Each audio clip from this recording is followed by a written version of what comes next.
2021년 3월 27일 토요일 신문사설 비편 시작하겠습니다. 천안함 관련된 사설입니다. 조선일보는 선거 앞 돌변, 문 천안함 행사, 진정성 손톱만큼이나 있나? 한국경제신문은 서해 수호 영웅들 추도 더 이상 논란거리에서는 안 된다. 지금 천안함 사건에 대한 입장을 떠나서 대통령이 정세에 따라 또는 정권의 윤리에 따라 참석 불참을 반복하는 것이 문제라고 생각합니다. 어떤 원칙이 필요합니다. 선거 관련 조선일보 돌연 잘못했다며 표달라는 여당, 속마음은 정반대 아닌가? 선거 때만 되면 벌이는 업소작전은 사실 진정성이 없죠. 선거 때는 90도 허리 굽히고 당선되고 나면 뭐 그들도 보지도 않는 진정성이 없는 겁니다. 선거는 지난 시기에 대한 평가이고 향후 대안을 제시하는 자리인데 지난 시기에 대한 평가도 없고 그냥 두루뭉실 잘못했다. 향후 대안을 제시해야 하는데 뭐 대안은 없는 거죠. 그냥 내년 대선의 전초전으로서 뭐 상호 비방하거나 아니면 뭐 그냥 눈앞의 이익과 관련된 토건 사업 뭐 이런 거나 지금 제시하고 있어서 어떤 대안도 없어 보입니다.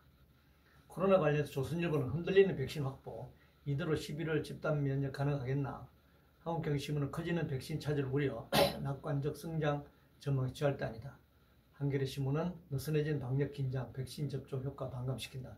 경향신문은 기약 없는 거리두기 재연장, 당국의 명확한 대책이 필요하다. 백신 확보에 구체적인 계획을 밝히는 게 필요할 것 같습니다. 뭐 11월까지 뭐 70% 운운했는데 지금 뭐 턱도 없는 그런 상황이죠. 그래서 뭐 이 희망 고문할 필요 없다.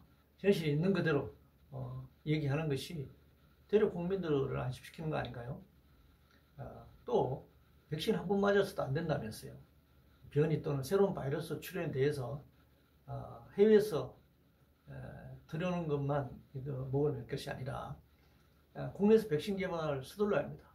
앞으로 뭐 코로나 이후에 기후위기 이런 상황에서 새로운 그 바이러스 출현이 예상됩니다. 따라서 백신 개발에 적극적으로 정부가 나서서 준비해야 한다 생각합니다.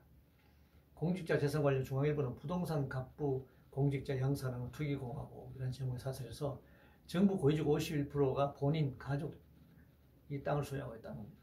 24%는 집 공직 모두 지킨 다주택자이고 그래서 투기 색출과 관련 이익 추징해야 한다 이렇게 했는데 완전히 썩은 나라죠 이거. 이 전부 투기 사실은 몰수해야 돼요. 투기 재산 몰수해야 되는데 뭐 이거 뭐 한둘의 문제가 아니잖아요. 어마어마한 문제이기 때문에 멸경신문 토세력 땅 투기 우려 불식되도록 전국 기초연 검증하라. 지방으로 가면 더 할 것 같습니다. 경향신문 특수본의 행복청 압수수색 세종시 산단 비리 낱낱이 밝혀야 한다. 자, 길은 하나밖에 없습니다. 공직자 재산 기준 제도화해야 됩니다. 일단 가구당 평균 재산 이상은 국고 혼납을 기준으로 공직자가 가능하도록 해야 합니다.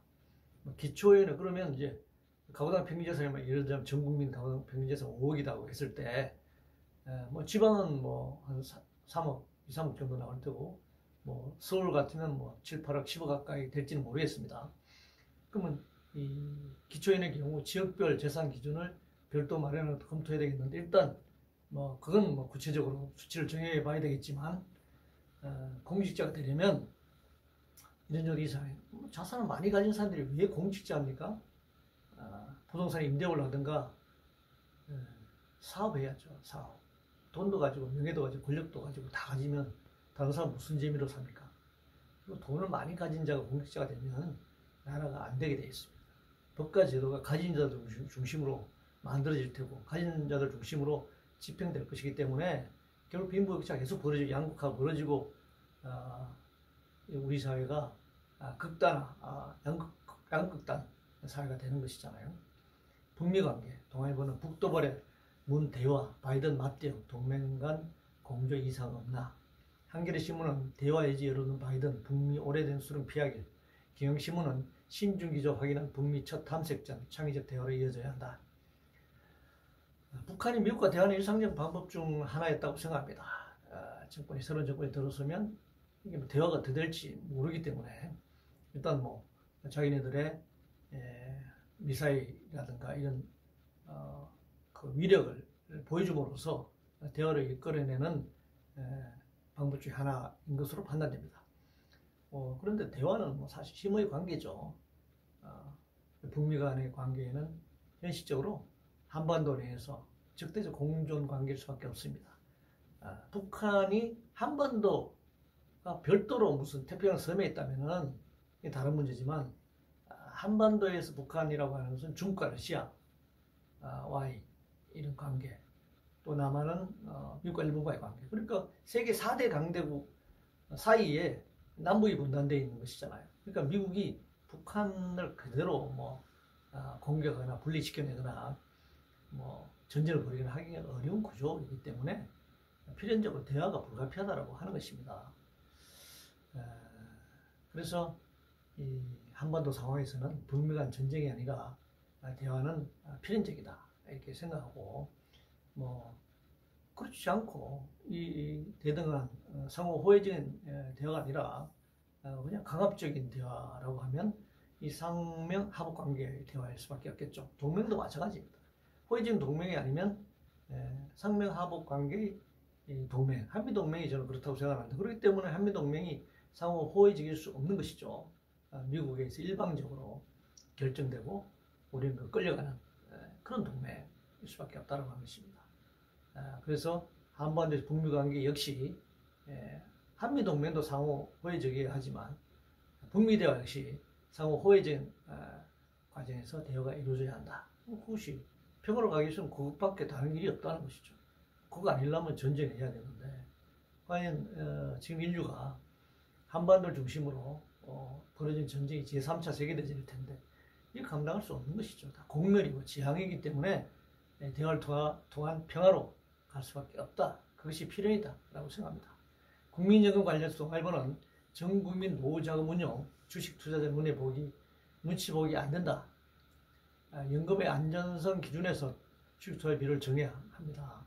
20여 년은 공공자금 투자 비율이 10% 미만이었습니다. 지금 주식 투자 비율이, 국내 주식 투자 비율이 20%로 육박하기 때문에 주식시장이 어떻게 될지 모르죠. 주식시장이 만약에 대공황 상태에 빠져서 거품이 되면은 국민연금이 20%가 사라지는 겁니다. 그렇기 때문에 안전성이 굉장히 중요하다라고 생각합니다. 공공기관장 관련 동아일보는 실패한 소주성 설계자 홍장표 개대 원장 가능한가? 도대체 뭐 소득주도 성장이라는 슬로건이 이 홍장표라고 하는 이 사람의 책임입니까? 뭐 실무자일 수는 있죠. 실무 책임자일 수 있지만 이걸 채택하고 결정한 것은 문재인 대통령과 또 정부 그리고 집권 여당, 이걸 공약 뭐 아니면 정책 슬로건으로 설정하는 거잖아요. 그래서 연구자에게 책임을 돌리면 곤란하다. 이 정권의 책임이죠. 물론 뭐 그 실무적으로 그런 아이디어를 낸 그 연구자가 정책 연구원, 국책연구원의 원장이 되는 것이 옳으냐 그러냐라고 하는 것은 뭐 차치하고라도 말이죠. 원리주 관련해서 한권 신문은 원리주의 탁상행정에 고사하는 실물경제 제목을 사설해서 모든 수를 간판 떼라, 펀드 가입에 1시간 반, 현실 무지 명분론, 갈라파고스 규제 양산 뭐 이런 비판하고 있는데요. 사실 원리주의를 말하려면 오직 자유주의 시장 경제만이 진리라고 외치는, 그리고 규제 철폐만이 이 성장을 가져올 수 있다고 외치는, 그리고 모든 규제를 철폐하라, 결국 무정부주의자들의 주장을 내세우는 그런 자본주의 이론이야말로 원리주의의 끝판왕이다. 저는 그렇게 생각합니다. 금융 관련해서 매일경제신문은 금융소비자보호법 어떻게 준비했길래 소비자 골탕먹이나 라는 제목을 사설해서 평소 15분 남짓 걸리는 펀드 가입 시간이 1시간 이상 소요됐다. 꼬치꼬치 물어보고 확인하고 하는데 1시간 정도 걸렸다는 거예요. 이전에 15분 걸렸다는 건 그냥 뭐 서로만 내면 그냥 가입이 돼버린 거겠죠. 금융 안정성을 위해서 필요한 시간이면 사실 1시간도 짧죠.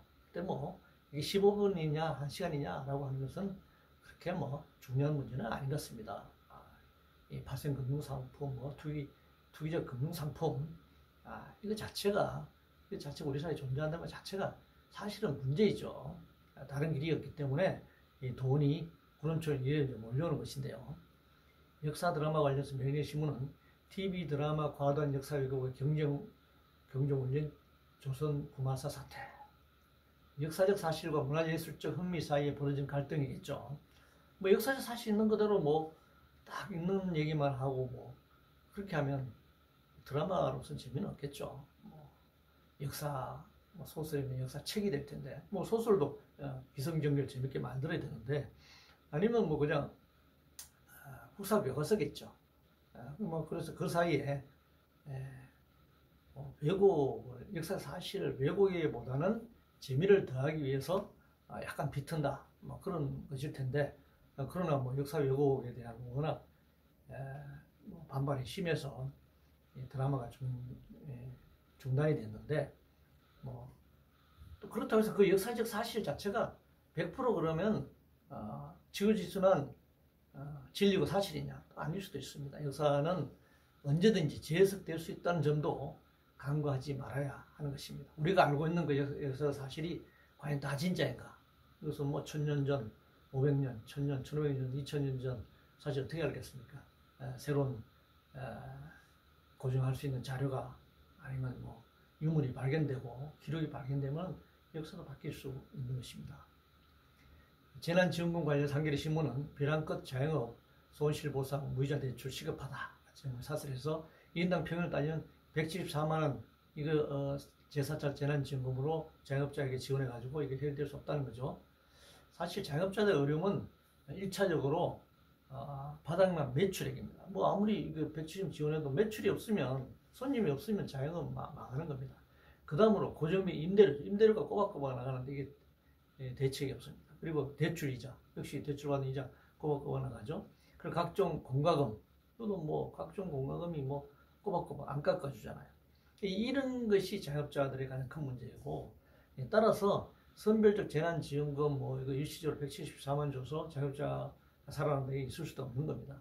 그래서 자영업자도 자영업을 하는 자영업이 아니라 개별 가구에 있는 개별 가구원 국민이라고 생각하고 그들을 포함해서 전 국민 재난지원금을 지급하는 것이 옳다라고 생각합니다. 그리고 자영업자에 대한 대책은 별도 방식으로 접근해야 한다 이렇게 생각합니다. 이상으로 2021년 3월 27일 토요일 신문사설 비평을 모두 마치겠습니다.